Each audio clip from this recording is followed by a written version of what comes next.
They say death is the great mystery, the final veil between this world and the unknown. But what if death is not an end, but a transition, a gateway to something far more profound? Think about this. Countless near-death experiences, ancient texts, and spiritual teachings across cultures all whisper the same truth. Our consciousness does not simply vanish when our physical body ceases to function. Instead, it embarks on a journey, one that has been described in scriptures, mystical traditions, and even by those who have momentarily glimpsed the other side. Imagine waking up from a dream, only to realize the life you just lived was the illusion. The people, the places, the struggles, all of it was a fleeting projection. And now, as the veil lifts, you remember who you truly are. This is the moment of death, and for the soul it is the return to its original state. But what happens in those first moments after leaving the body? Is there a tunnel of light, a judgment, rebirth? Do we meet loved ones? Or do we dissolve into the great cosmic void? The answer is not as simple as one might think. Different traditions, from the Tibetan Book of the Dead to the Egyptian funerary texts, offer glimpses into this transition, each painting a picture of an afterlife shaped by our consciousness, our actions, and our level of spiritual awareness. In this video, we will uncover the secrets of what happens after we die, exploring the wisdom of ancient mystics, near-death testimonies, and the profound insights of spiritual masters who claim to have transcended the cycle of life and death. We will look at the process of the soul's departure, the dimensions it encounters, and the paths it may take, from reincarnation to enlightenment. What awaits us beyond the physical realm? And how can we prepare ourselves for the journey ahead? The answers lie in understanding the nature of the soul, the laws of the universe, and the hidden truths that have been passed down through generations of enlightened beings. Join me as we unravel one of life's greatest mysteries. The question of what happens after we die has fascinated humanity since the dawn of time. Every civilization, every culture, and every spiritual tradition has sought to understand the fate of the soul beyond the threshold of death. From the great pyramids of Egypt to the sacred texts of the East, the afterlife has always been a central theme in esoteric wisdom. One of the most detailed ancient guides to the afterlife comes from the Egyptian Book of the Dead, a collection of spells and instructions meant to help the soul navigate the duat, the mysterious underworld where the heart is weighed against the feather of Ma'at. If the heart is light, the soul ascends. If heavy with sin, it is devoured by Amit, the beast of destruction. This was not just mythology, but a profound allegory for the soul's karmic journey beyond death. Similarly, in the Tibetan Book of the Dead, we find descriptions of the bardo, the intermediate state between death and rebirth. Here the soul experiences visions, some blissful, others terrifying, based on its past actions and attachments. The book teaches that these experiences are projections of one's own mind, illusions that can trap the unprepared soul in cycles of suffering. But for those who recognize the illusions for what they are, liberation is possible. The Hindu and Buddhist traditions speak of samsara, the endless cycle of birth, death, and rebirth, governed by karma. The Bhagavad Gita tells us, as a person sheds worn-out garments and wears new ones, likewise the soul leaves the worn-out body and enters a new one. This suggests that death is not the end but merely a transition, a shedding of form so that the soul may continue its evolution. Those who have mastered spiritual disciplines, such as yogis and enlightened beings, claim to have broken free from this cycle, entering a state of moksha or nirvana, where the soul merges with the divine and ceases to reincarnate. Western mysticism offers its own insights. The Gnostic texts, for instance, speak of the soul's journey through celestial spheres, where it must pass through different levels of reality, each guarded by archons, beings that test its spiritual purity.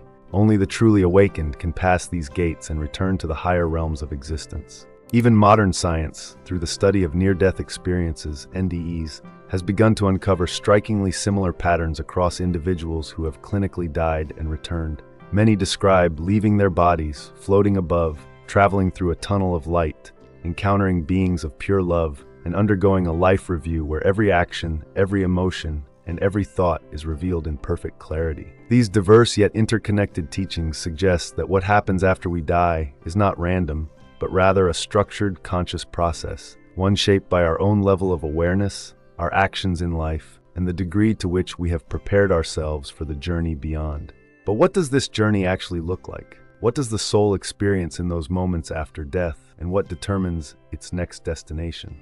The moment of death is not an abrupt end, but a transition, one that unfolds in stages, just as birth did. The physical body ceases to function, but consciousness, the essence of who we are, remains. Those who have undergone near-death experiences often describe a sensation of floating above their own bodies, watching as doctors, loved ones, or strangers react to their passing. But what happens next? The soul's journey beyond death can be understood as three key phases: departure, transition, and destination. Let us begin with the first, the departure, leaving the body. In the first moments after death, many experience a profound sense of lightness, as if a great weight has been lifted. The body is no longer a cage, and awareness expands beyond its usual limits. Those who have left their bodies often report seeing their loved ones grieving, yet feeling no sadness themselves, only a deep, unshakable peace. In many traditions, this is the moment where guides, ancestors, or spiritual beings may appear. Some describe a being of light, an entity radiating unconditional love that welcomes the soul and gently leads it forward. Others speak of shadowy figures, unfinished business, or attachments that pull them back,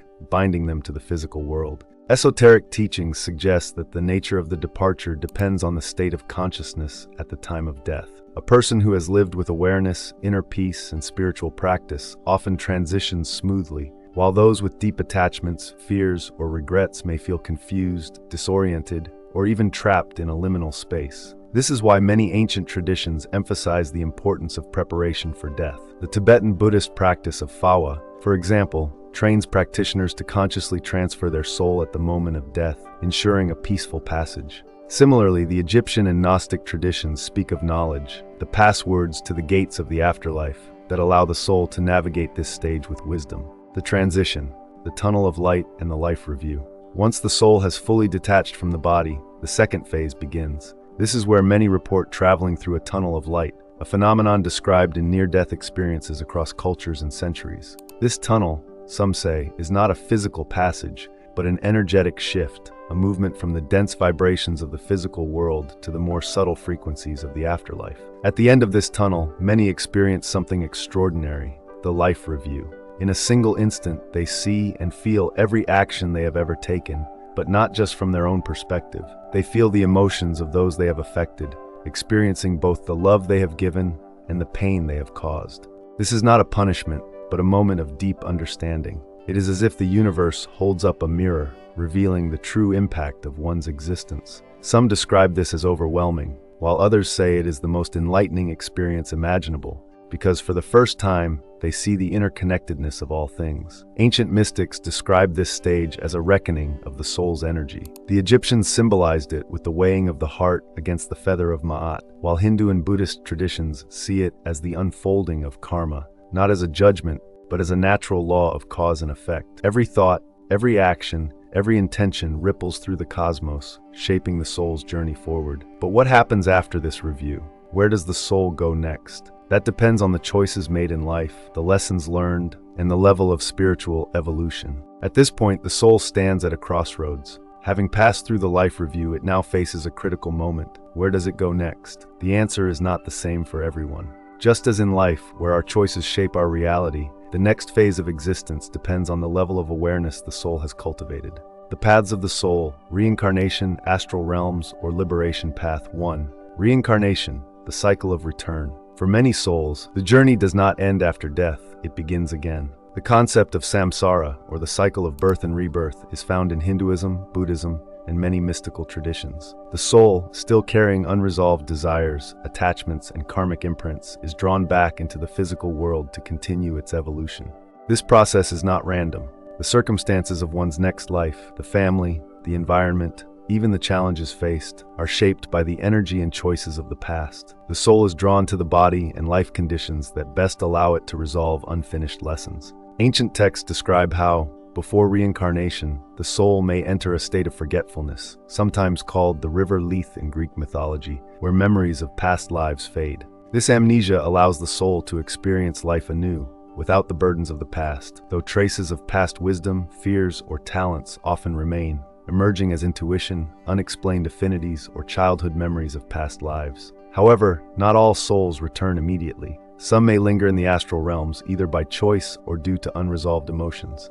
This brings us to the second path. Path 2, the astral realms, realms of light and shadows. For those not immediately reborn, the afterlife may unfold in different dimensions, what mystics call the astral planes. These realms vary greatly, shaped by the soul's vibrational state. Higher astral realms, Those who have cultivated love, wisdom, and spiritual awareness often find themselves in luminous realms of peace and beauty.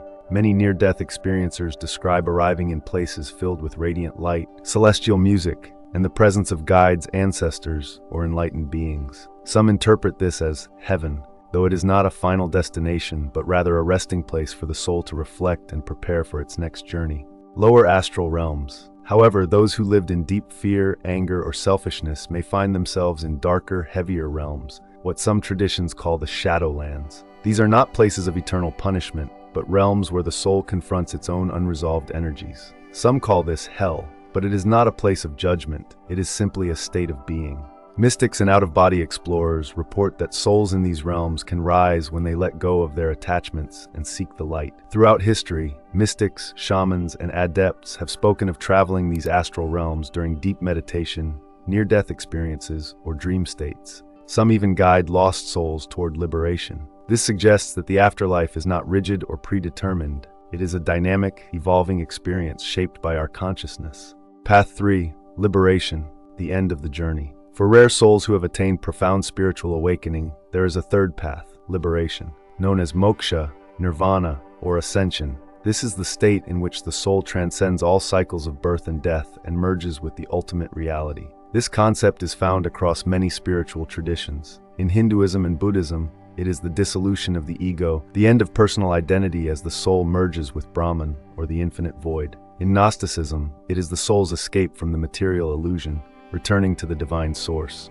In Taoist philosophy, it is becoming one with the flow of the universe, dissolving into the Tao itself. Those who achieve this state are no longer bound by the physical or astral worlds. They exist beyond duality, beyond time and space. Some may choose to return, not through reincarnation, but as avatars, bodhisattvas, or ascended masters, guiding others toward enlightenment. What determines which path the soul takes? The afterlife is not a fixed destination. It is a mirror of the soul's own state of being. The choices we make in life, the thoughts we cultivate, and the energies we carry all determine where we go. This is why ancient traditions emphasize spiritual practice, not as a means of avoiding punishment, but as preparation for the journey ahead. What happens to the soul after death is in many ways a continuation of what happened during life. A person who lived with fear, greed, or attachment may find themselves stuck in those patterns after death, while a person who cultivated peace, awareness, and love will move effortlessly into higher states of being. But the most important question is,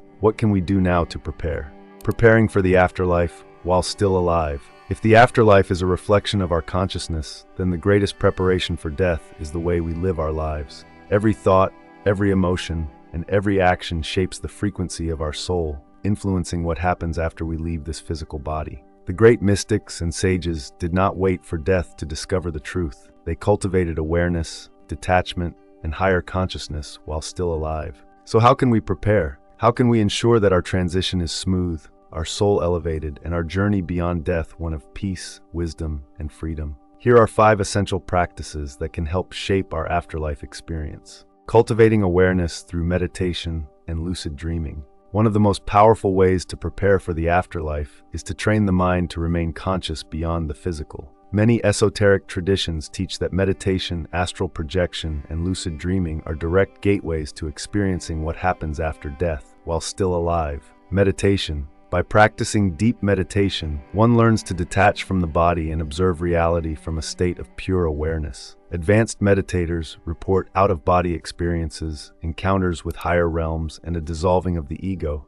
all of which mimic the stages of death. Lucid dreaming. Dreams are often considered a rehearsal for the afterlife. Tibetan Buddhism teaches the practice of dream yoga, where practitioners train themselves to remain aware in the dream state, ultimately allowing them to stay conscious during the process of dying. If one can learn to control their dreams, they may also learn to control their journey after death. Astral projection. Many mystics claim that the astral body is what continues after death. By practicing astral travel or out-of-body experiences, one can explore these dimensions before the final transition. Before sleep, repeat a simple intention: I will remain aware in my dreams. Keep a dream journal and reflect on any unusual experiences. This will strengthen your awareness beyond the physical.